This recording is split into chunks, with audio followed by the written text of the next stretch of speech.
Thank you so much for coming to check out another episode of the Stashcast, where we have interesting conversations with interesting people focused around the world of commercial real estate and prop tech. The Stashcast is brought to you by Needle. What if you could use data and analytics to predict real estate transactions? You can with Needle. Come check it out at needle, nedl.us to learn more. All right, today I've got Jeff Roberts with us. Jeff, thank you so much for coming to join me. Well, thank you for the invitation, Stash. Yeah.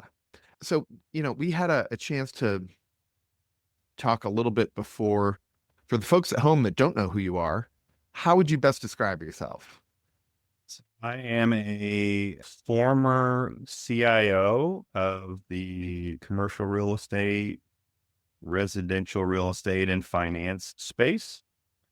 Now has founded an IT strategy consulting firm to bring some of what I had some success with in those roles to the mid-market on a contract basis. Nice. And your company is called Innovation Vista? Correct. Nice. Well, let's talk about, I'm always curious to explore how people got to where they're at. So obviously you didn't start your career thinking that this is what, or maybe you did, that No. you'd be doing a consulting firm later. So how did you get into the business? So I knew my whole life that I wanted to be in IT, first of all. Started out as a programmer, data modeler, got into project management and then org chart level management role and began to really like that. And so made the decision, I guess, to leave behind the programming and the keyboard for the most part and go into IT leadership. This is mid 90s. So sad to say 30 years ago. I know I don't look that old, but I thought you just turned 21. But no regrets at all in that decision. So for the last 30 years, I have been leading IT, was in the W-2 world. Like I said, I enjoyed that role. I enjoyed mentoring, leading. I enjoyed the strategy and the collaboration with business leaders, especially once I got to the C-level and began to have a seat at the table, if you will, for leadership discussions, strategy, etc. I think that's the big adjustment that people make or fail to make when they go into the CIO or CTO level role in IT is you're now a business person and your colleagues are business leaders and you're reporting to a business leader and the CEO versus your whole way up the career ladder, no matter which side of it you're coming up in IT, you're reporting to technical people that whole way up. So it's a big adjustment, but I enjoyed that. And I found I actually enjoyed that more as time went on and had some success with that. So, helped lead digital transformations, helped find some companies' revenue, strategic advantage, certainly from IT that helped us grow our market share and really succeed. And I had a few unique opportunities as CIO to turn around a struggling department. That was a great challenge. That was a little bit of a taste of what we see in consulting sometimes. Had an interim role as well. So I had a little touch of this, but I still was in the W-2 world until 2019. And I was the CIO for HFF in the commercial real estate space. That's a brokerage that many people still remember. Crazy. That's 6 years ago now, but a great organization. And we were doing some great things, but they decided to sell to JLL, a huge multinational, obviously very, very different scale of company.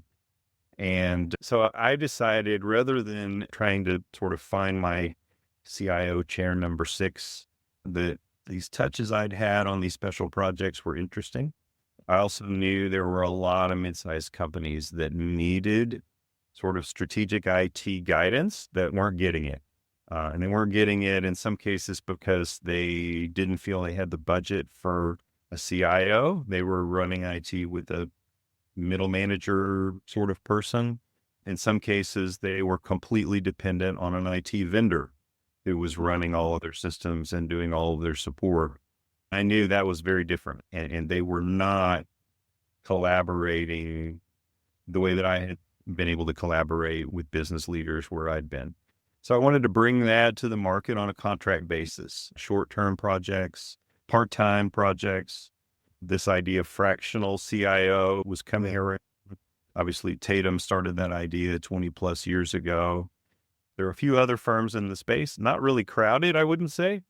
I didn't invent the concept, but we're trying to perfect it, I would say. So did you go through an exercise of trying to figure out who your ideal customer profile is? Yes. 27 of those exercises. I mean, you're not going to get it on the first try. More than a few dozen. I did not get it on the first try. It is so hard. So first of all, the entrepreneurial journey has been very humbling in general. I thought I was really good at the CIO role, absolutely knew what I was doing.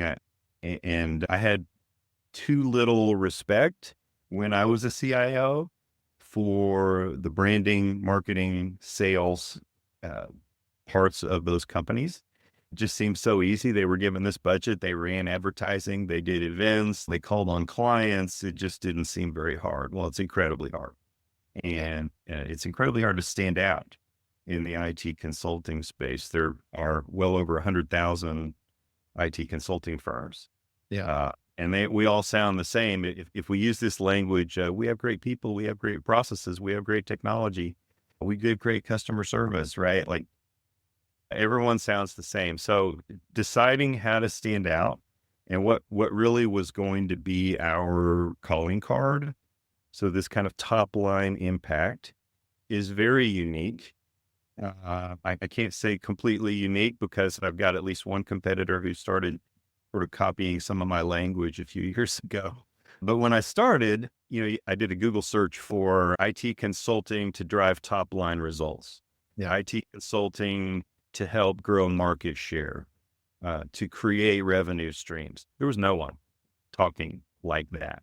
That was something that I really enjoyed and knew how to do to some level, and figured I could also coach and mentor consultants and give them some of the framework and processes I developed as a CIO.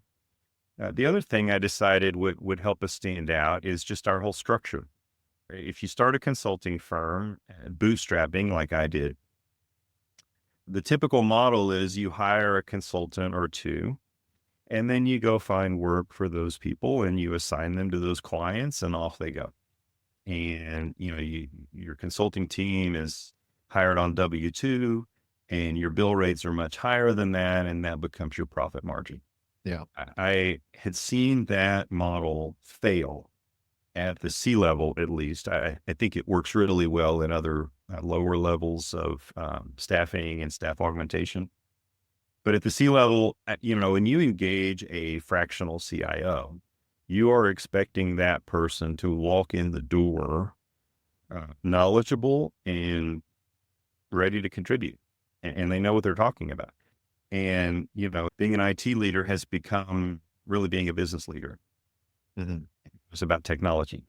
And this idea of digital transformation and reinventing companies' entire business models.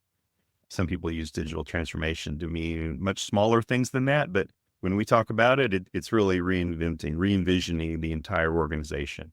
And what can technology now do on supply chain, operations, delivery chain, customer contacts, et cetera. The whole way through, technology is disrupting and upgrading this. So, yeah, I mean, I began to sort of focus on these distinctives and, trying to find the ICP. Who am I trying to connect with? I found through time, we have like 4 or 5 ways that we get clients, and they all bring us clients. So I don't want to stop any of them, but still, even in the high tech industry here, the very most reliable way is word of mouth referral. Yeah. Former colleagues of mine, former clients of mine, or our consultants. So I've built my consulting network now up over 430. So back to not building a bench, I decided to build a network, and I found 400 plus freelance consultants that I've vetted, I've categorized, I've listed in an internal directory to know what sort of projects they've done, what are they good at, What industries have they worked in? Where are they really strong? And where could I put them in front of a client and feel really good about them representing Innovation Vista? So 430 now lets me really cover every major vertical. We've got multiple choices in every industry, and really a nice luxury when we're matchmaking consultants to clients that we can go into things like style and geography to really find the perfect fit. Yeah, I think you're right that, being in your chair, and you said it when you got to the C level, you're like, oh, I'm a business leader now. And then now as a consultant, you're again still in that business leader, but you are trying to help solve people's problems because, some people are really good at things like, going out and finding deals. Like I'm really good at finding deals. I'm not great at a number of other things. Yeah. Well, it takes all kinds, right? That's how economies work. And Yeah. find, finding a niche where it's not already saturated, and a niche where the economics and the value add is higher than the size of your invoice to those clients, right? So all of that has really been dialed in for us better and better every year. And it probably is no joke to say I've done 27 exercises to just sort of review the model and how are we going to market. How did you catalog all of those folks, those freelancers, to be able to? That sounds like a monumental undertaking in and Yeah. of itself. It's funny. So I started the firm in late 2019, right before COVID hit the world. Right. And that was, well, horrible in so many ways. And at a human level, it was tragic. But several silver linings for our line of work. Obviously, the Zoom and Teams calls became very much the norm, and people began to get used to this idea that you could get, especially consulting and fractional consulting help remotely, and that's okay. And it can be just as effective. There's still power in being face to face, but that comfort level rose. The other thing it did for me personally is, the client traction that we had completely stopped, right? Like a lot of what we're doing is strategic digital transformation planning, assessments, strategic roadmaps, things like that. Things that make zero sense in the middle of a global pandemic. Right. Basically. So with all of that stopped and really client prospecting stopped, it almost felt really disrespectful even to reach out to executives and try to sell them on services or whatever when I knew that they didn't know which end was up. And is this the end of the world as we know it, or are we going to come out of this? So what I did instead is reach out and start talking to freelance CIOs and CTOs. And I probably started the firm 2019. I knew 50 or 60 of those that had made that pivot, that I knew just from my career that I felt like I would absolutely trust that person to subcontract them. And I knew what they had done in their career. And so I began to reach out and do LinkedIn searches and find others. We got over 300 in that 6-month period, spring and summer of 2020. I probably talked to 900, 800 or 900 in that period of time. Wow. And really for me, this is a long answer to your question. Sorry, but No, it's great. What I realized is in talking to them, there were two camps. There were the Innovation Vista sort of people, which unfortunately is the minority of the freelance world. And then there's the others. And the others are not in our camp because they haven't made that pivot that I talked about. When I ask them, what do you see the role of CIO, CTO, or what are you most proud of? Or how do you think about starting a new engagement with a client? What do you do first? Everything's about the technology. For this main group, everything is elegant architectures, streamlined processes, making things really, really good for IT. And, it's sort of nary a mention of the business. And so this 1/3 that I began to really gravitate toward, like I would feel very comfortable in the right sort of project, in the right sort of industry with these consultants.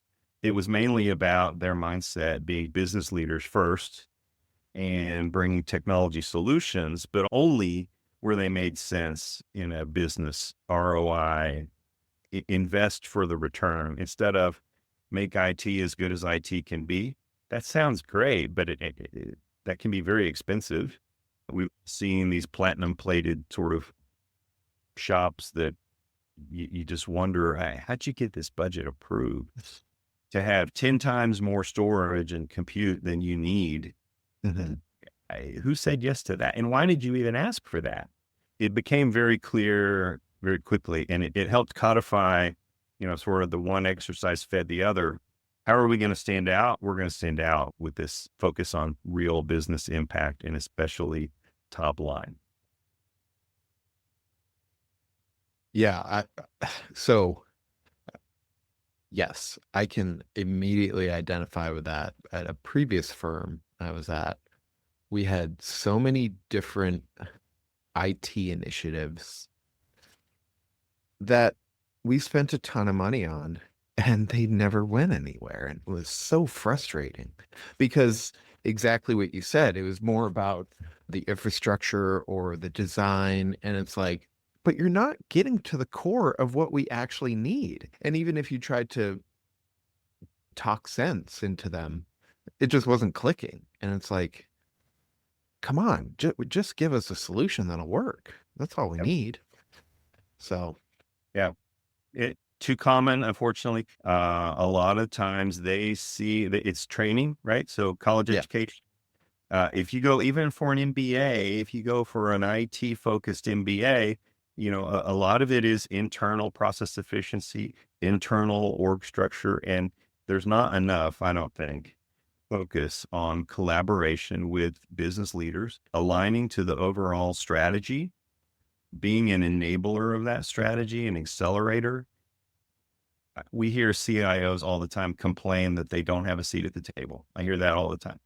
Just don't have a seat. They make these strategic decisions in the board meetings and we're brought in after the fact, right? This kind of thing. And I ask them, well, when's the last time you went into the CFO and had sort of a business strategy conversation, or the COO or the CEO? What do you talk about when you get in front of the board?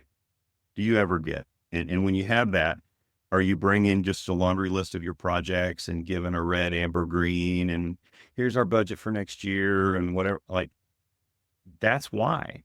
Like, yeah, that stuff is secondary. It's a utility. It's important, but it is secondary to the strategic decision making of the company. If you want to engage at that, you need to engage at that. And it's organic. And, you pop your head in their office, or in the remote world, you ask them for, hey, do you have 30 minutes? I've got some ideas. I got a few questions. You can yeah, help me dial in. You don't do that, you're not going to get a seat at the table. yeah. Yeah, it's about thinking creatively and entrepreneurially.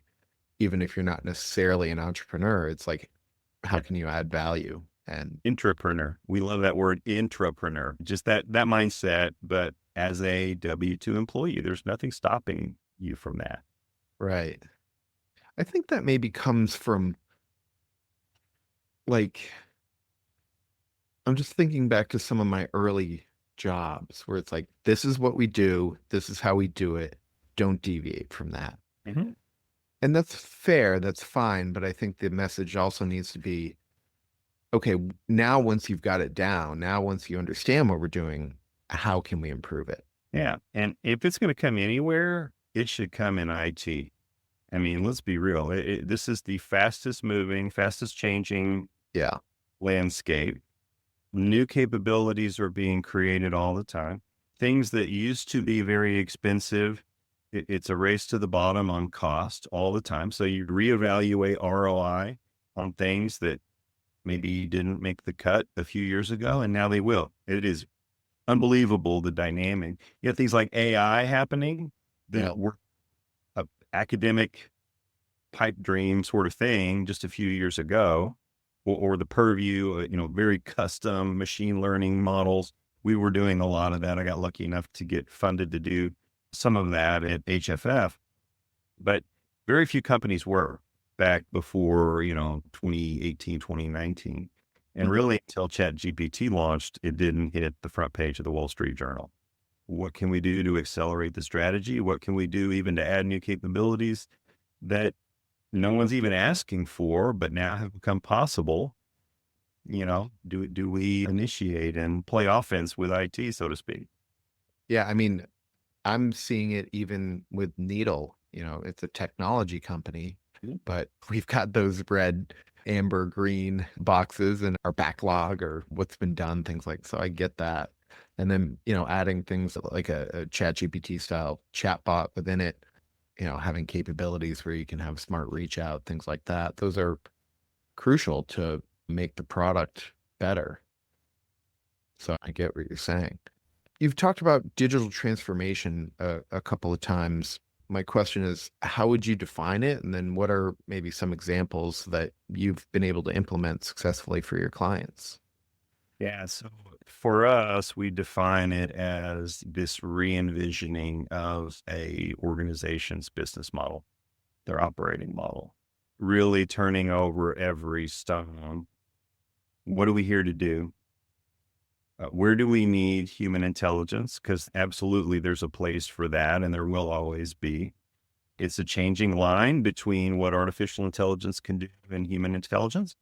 And the one is growing, but that's a good thing, I think, for it could sort of elevating the role of people in the organization and what they spend all day, every day doing. And, the Dilbert cartoon strip became popular because it resonated with so many people how crazy the corporate world is and how much time gets wasted in the governance and the policies, as well as the day to day, just turning of the crank on these things. AI should take that over. So digital transformation for us is just kind of turning over all those stones, re-looking at the whole organization. And it's very collaborative, obviously, to do that, getting with senior leadership and their vision. And if you had a magic wand, those kinds of conversations. And ultimately, what are we about? How are we going to stand out? How are we going to do better than our competitors? How are we going to make money? So what are the costs and the price points? And is there power in being able to drop our price point in the sense of market share and overall numbers? So it's a complex initiative. It is extremely time involved. And so one example you asked for, the journey was probably 6 years, start to finish, from an extremely commodity sort of service. It's a mortgage company concept or residential mortgage company. Very manual, very typical. They had a tracking system with every customer has a loan number and you've got data points about that. So through time, it was sort of triaging and prioritizing upgrades that we could make that each step made sense from an ROI perspective, obviously.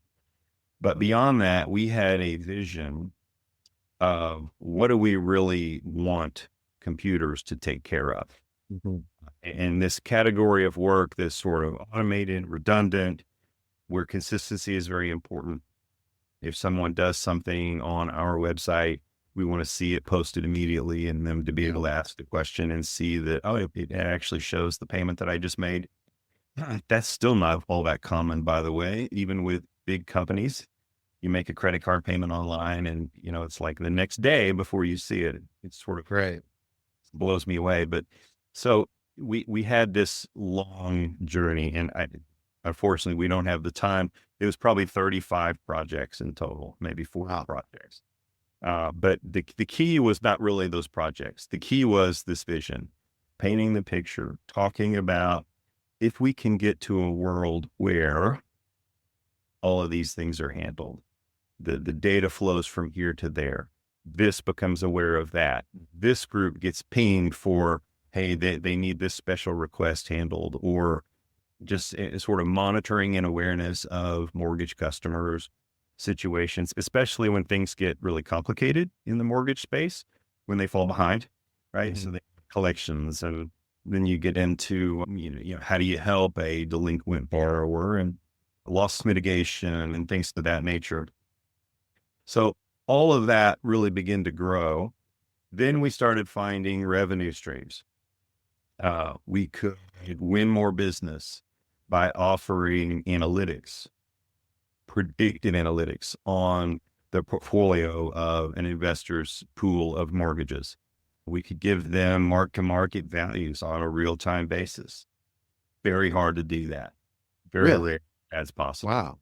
Wow. At least back at this point, this was very innovative. And it was to the level where I joined the roadshow for selling these services to potential clients because it became, sometimes it was an add-on and we saw it as a separate revenue stream, right? So we can do this as well. And it's only another $5,000 a month, right? That is sort of a clear-cut win for the technology investment.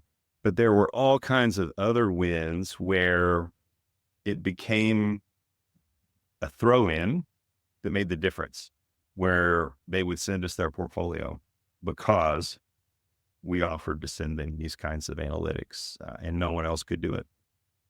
Yeah. I mean, even in the commercial property space, we still have clients where we'll do like an annual update of their portfolio. And yeah, they've got probably it tracked in Excel or something like that, or their property management system, but it's still a pretty manual process given all the tools that are available. Yeah. That's interesting. That's one of the things that we want to be able to do with Needle is have real-time valuations based on where the 10-year is, for instance, and be able to show those scores or value ranges to our users so that they can better make decisions at any given time. Because it's just a math equation at the end of the day. But if you've got 100,000 properties, it's a lot of math equations. Right. Absolutely. Especially capital markets, that side of things. Even on tenant rep, we find opportunities all the time for predictive analysis.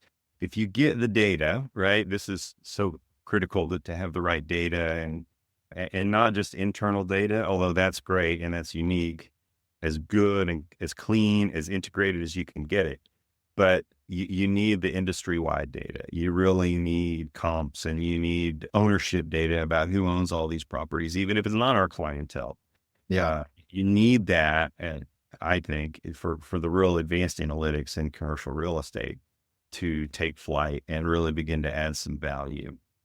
Tenant rep is a foreign world to me, that we have a robust practice here at Cushman.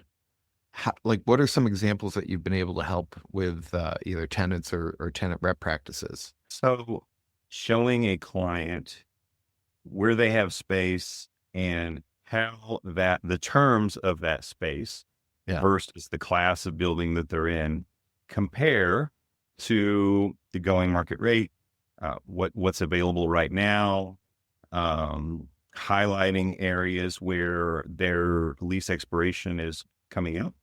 That might mean there's an opportunity for a move. Mm-hmm. If they're happy with the class of building they're in, it's been a big topic in tenant rep lately because the whole office space dynamic has changed forever. Yeah. Since the hybrid and all of that has come in. If you're in a high class A building already, it may be just a renegotiation point. But having those clients understand where they are overpaying, where even like how many employees do you have per square foot, things like that. The dynamic of hybrid, hoteling, do you have a conference center? How do you think about, is it like meeting day on Wednesday, which sounds great, but you need more space if everyone is going to be there on the same day? Yeah. Or do you break it up across, all right, there's different departments and they're going to have meeting day on Monday, Tuesday, Wednesday, Thursday, Friday. You need a smaller space. You can have it a lot more kind of designed around meetings. All of that is extremely powerful. And there's data to drive all of that. It helps a broker do better service for their client. But B, back in the spirit of business impact, you can offer those sort of things. You're giving them something that your competition cannot give them. Right. And that's about you really begin to take over. Yeah. Differentiation and adding value. And that's what we're competing for, an opportunity right now.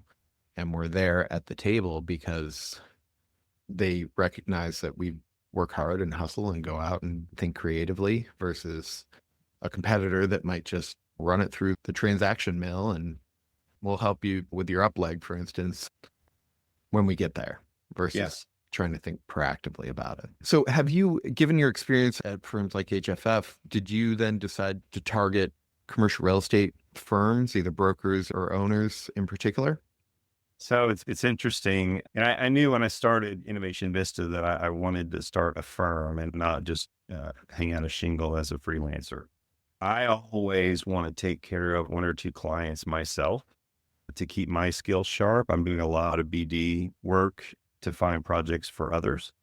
And with 430 consultants now in our network, we do cover every industry. But the ones that I choose for myself, they tend to be real estate oriented or finance oriented. Have Mhm. some background in that as well. It's all about kind of being able to walk in the door, know the language, know the business model, know the common platforms that are being used and the strategies that their competitors are using. It makes sense for me, just like it does for our matching of all these other consultants for the same reason. So we've got healthcare ones, manufacturing experts, higher education, specialists in supporting law firms, right? Like every little niche that you can think of. And mine is for sure the prop tech, the commercial real estate, resi real estate, and finance. So what are some of the most exciting innovations that you've seen in the prop tech space? Because Because this stuff is yeah, really cool. And it sort of dovetails into this, the class of building in the office space, fierce competition that has come in this world where vacancies are going up and renewals are typically shrinking. So it's just anything you can do as an office building to have something that's going to make a tenant say, let's move there. Our yeah, people are really like that. What is that? Concierge lunch delivery, or being able to be predictive of which floor they're going to need an elevator on, or having extended hours of lights and air conditioning. This is crazy stuff. And in a lot of these buildings, it's still either impossible, brutally manual. You got to call somebody like 3 days ahead. Hey, we're going to be working on Saturday. Can you have the air on? It's crazy. yeah. Versus here's an app. Oh, all right, cool. Yeah, let's ask for that. And maybe there's an upcharge on our rent or whatever, but at least you're having people in on the weekend. They're not going to be miserable. That kind of stuff has been pretty exciting. Even the mobile phone access card sort of thing, where you don't need to carry around this plastic RFID thing anymore. You just Right. have your phone. It knows who you are. Boom, you get in the door that way. I think across the industry, the data is getting better. We are notorious as an industry for having bad data. Terrible data. Yeah. And a lot of it is still gathered manually, less and less. I mean, Yeah. there's automated things out there, but the big players who shall remain unnamed still gather a lot of that with phone calls and emails. You bought this building, you sold this building, you took this space, you left this space. It's, I think, coming slowly. And where I see those green shoots and automation coming in and data mining and things like that, I'm just applauding that 100%. Because I know for my clients, the more accurate our market data is, the more accurate our predictions and all this modeling we talked about. Have you seen any smart utility monitoring for multifamily properties? I have. It's typically sort of new construction things. You get the smart meters and that Okay. sort of thing in there. It's hard. I'm not an expert Retrofit. in this, but my sense of it is hard to, or I should say expensive, maybe. It's hard to make the ROI make sense to retrofit a building that wasn't built with smart meters from the outset, because, there's a value in having that data, but the cost of putting all that in is going to be here, right? So I don't see it like an enormous wave happening, but definitely have heard new construction trying to take advantage of that sort of thing. And, the difference is nice. And Yeah. you can begin to see, maybe you price things differently, or maybe certain kinds of tenants are notorious for using more utilities and having that cost. And do you want to have an all-in price, or do you want to have them pay their own? And, it opens up all these doors to understand your tenants and your properties and what's going on in the real world. So yeah, I love all of that. Yeah. And I mean, that example you just brought of certain types of tenants will use more utilities than others. Like, I remember a few years ago, we had this big 600 unit deal, and it had a lot of immigrants, legal immigrants, but these people didn't understand the concept that you had to turn the water off after you turned it on. Their water bill was massive. And, it's exactly that. It's, not that these people are flawed, they just don't necessarily know any better. And they only figured it out after they got this influx of population, and their water bill went way up. Yeah. Depending on how the rent is structured and all of that. Yeah. My mind goes to saving money and being good for the environment, right? There's a win-win out there, or a win-win even. If you can incentivize tenants to save money, save water on electric, whatever, split the savings with them, right? Like literally give them a cut on their rent for that month if they go below a certain line, and get them thinking about, hey, this could really change my checkbook, as opposed to, oh, we're paying for it.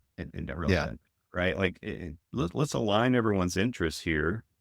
And I mean, they need water, but if they're wasting it, like at least have them penalized for that, or have them with the ability to save some money and get some kind of rebate back. Yeah. And if you split it with them, or even give them 2/3 of that savings, there's still a gain for you. So yeah, I love all of just in general, the visibility of IoT, Internet of Things devices, and the metering, and what we can do now to measure things that never used to be measurable, going beyond just sort of anecdotes and whatever, and actually looking at the raw data. And it's shocking how often the raw data tells a different story than the anecdotes. Right. Because the anecdotes tend to come from, well, let's be honest, like, sort of loudmouth people who are complaining, whatever. Like it's not representative of the full reality typically.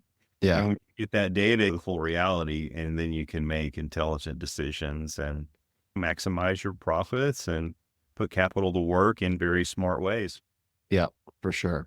I guess, we're almost at time, but I'm curious to get your thoughts on how AI is, because a lot of people think, oh, AI is going to take our jobs and we're all going to be unemployed. But I look at it as it's a tool to augment what you're doing. And even if it's taking a job that some person is doing, maybe there's a higher and better use for that person. Like, we don't have coach manufacturing or buggy whips anymore. And so like, occasionally I'll get comments on videos, or people bring it up. I did a panel in December, and that was one of the comments, like, oh, AI is going to replace all of us. And it's like, I don't think it is. Like, it's just meant to be a tool. So I'm curious to get your thoughts on that. Yeah, that's how I see it as well. I think it could be a bumpy ride. So let's not have rose-colored glasses that industries will always have the next role available if they end up fully automating out role number one. There could be some sort of speed bumps or some ebb and flow there. What I tell people, when I tell my kids and my friends, you're probably in 2025, you're probably not going to be replaced by AI. You might be replaced by someone who's better at AI than you are. And there are two whole kind of use case classes for AI, and a lot of people miss this, but it is easier to find efficiencies at the individual level. It's easier, the Microsoft Copilot kinds of tools, actual chat GPT usage is off the charts. And there are a lot of organizations that prohibit it and have some crazy things in place. And I'm always coaching them, okay, you need to rationalize it. Okay. So you don't want the wild, wild west, but if you shut it off completely, all you are doing is motivating your people to email work stuff to their personal email at home. 100%. Yeah. They can use it and then send it back to themselves. And that opens up all kinds of cyber risk and other things. Yeah. Don't be that naive. Try to monitor, let's have some sharing of best practices. But this idea of AI as a tool for the individual is incredibly powerful, because on a day-to-day basis, people will figure things out and it makes sense for them, right? It's actually easier to find those kinds of efficiencies than it is the big enterprise level use case where you need to package it. It needs standardization. It needs all the data readiness upstream. I mean, there's real ROI there also, but a lot of people miss this individual. Just give them a tool, give them a co-pilot sort of thing, give them some training, all right, hold their hand a little bit and see what they do. And, set up a monthly call where people can brag and say, hey, I figured out how to do X, Y, Z. Right. And don't ever let the culture be something where if someone is replacing a lot of their work with AI, they're all of a sudden more at risk of losing their job or what have you. Those are the innovators. That person, maybe you don't need them doing the job they used to do, but man, their mindset of finding the way to package and automate what they did, use that somewhere else. Like that's closet innovator right there. And right. you find that in executive assistants, analysts. I mean, if there's any pattern, I would say younger people. But that's too broad a brush, honestly, because there are 50-year-olds that find amazing ways of using this to just automate or even raise the quality of something that they are doing. Yeah. So that's what I love, is this sort of bottom-up innovation that's happening with AI on an individual level. Of course, the enterprise projects are fun. They're powerful. You have, of course, whole businesses like Uber and so forth that are built on this, very AI engine, and they have like 40 employees running multi-billion-dollar enterprises because of the level of automation that they've reached. There are very few businesses that can work that way. Yeah. There's some, but if you're a cardboard box manufacturer or, commercial real estate is still a relationship business. Mm-hmm. And it's going to be that way as long as the decision makers are still, they saw the comfort level that they have, and that's not changing. So, but have the AI sort of behind the curtain that's helping those people, helping you get better service, telling them some things about their own portfolio that they don't even know. That's you become a trusted advisor. So it's an exciting time to be in IT consulting for sure. And the IT strategy stuff we do is among my favorite kinds of projects, honestly. So as we wrap up, you said you went through the ICP exercise 27 times. Give us your ICP. So I would say it's a mid-sized company that is large enough to need seasoned IT guidance, but small enough not to need that in a full-time CIO. Okay. We talk more often to business leaders. It's often CEO, CFO conversations. We do support companies that have a CIO. It looks a little different. Obviously, we're not coming in as a virtual CIO. It's more advisory, overflow work for that person. But the two main patterns people fall in are they're feeling pain with their IT. They can't trust it. They wake up every day wondering what's going to crash, right? Sadly, there are organizations in that category and they desperately need help. We can offer that. The second category, they're not necessarily feeling pain, but they're lacking the gain that IT can bring. And that competitive advantage, unique capabilities that can help you win business from your competitors, offer your customers something that no one else can match, and see how quickly they come to you. We can help both, really, different kinds of clients. Awesome. Well, if there's a listener out there that fits that and they want to get in touch with you, what's the best way to get in touch with you? So our website is innovationvista.com, as you would probably guess. Messages sent there get responded to, absolutely. And then I'm active on LinkedIn, posting every day, trying to pay it forward a little bit on that platform and share some trends and some insights that we see. but it's also a great place for one-on-one chat conversation. And it doesn't have to lead to an engagement. I always say, ask me a question if you have a question. I love talking about this stuff. So Yeah. reach out, and certainly we're in business and we're looking for clients, of course, but I don't mind, having a 30-minute or an hour-long conversation on something. If someone's just trying to understand what's possible and what's not, happy to help. Yeah, I have the same philosophy about things. I figure at some point that goodwill that you offer is going to come back Yeah, one way or the other. absolutely agree. Awesome. Well, Jeff, thank you so much. I hope you have a great rest of your day. Likewise. Thank you, Stash.